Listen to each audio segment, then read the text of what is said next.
Antasena. Pati Baladewa. Iya. Gosek.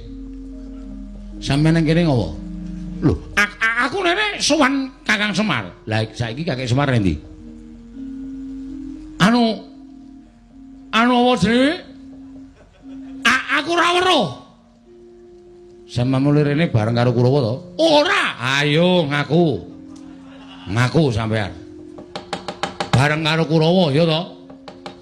Ngerti aku temandang nrenggalangi Kurawa, mak gedhe Baladewa nyelingker liwat dalan liya.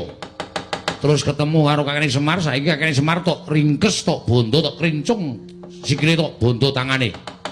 Ngaku ora, Antasena, kowe aja edan. Kowe aja edan. Aku ora ndini apa-apa karo Kakang Semar. Nek ora ndini apa-apa karo Kakene Semar kok sampean nyelingker saka mburi. Ora ana wong nyelingker. Ais. Ngaku ora. Ki nek ora ngaku kriwikan dadi grojokan geguyon dadi tangisan. Lho, senmu arep apa? Apa sampean perlu tak peksa ngaku? Caramu maksa Baladewa piye? Tak jotosi. Lho, aja edan kowe. Aja edan. Apa arep jotosi piye? Mergo sampean dadi jalaran ilange Kakene Semar lan ponokawan liyane.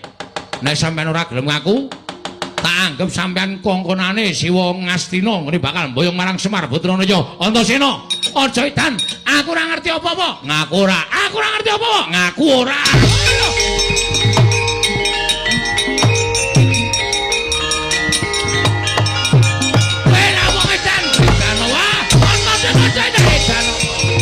Aku ora.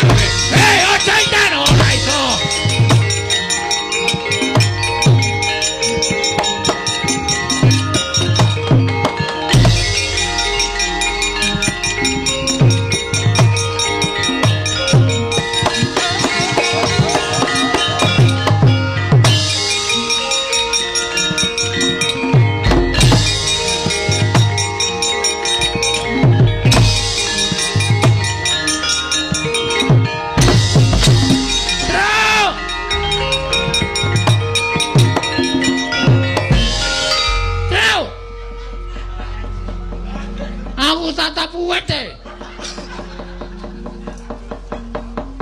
Piye? Ayo nasibmu gong. Terus ora ana ta, terus ganggu terus. Aku dibantu. Ya piye wong kene iki kekuatane ngono. Terus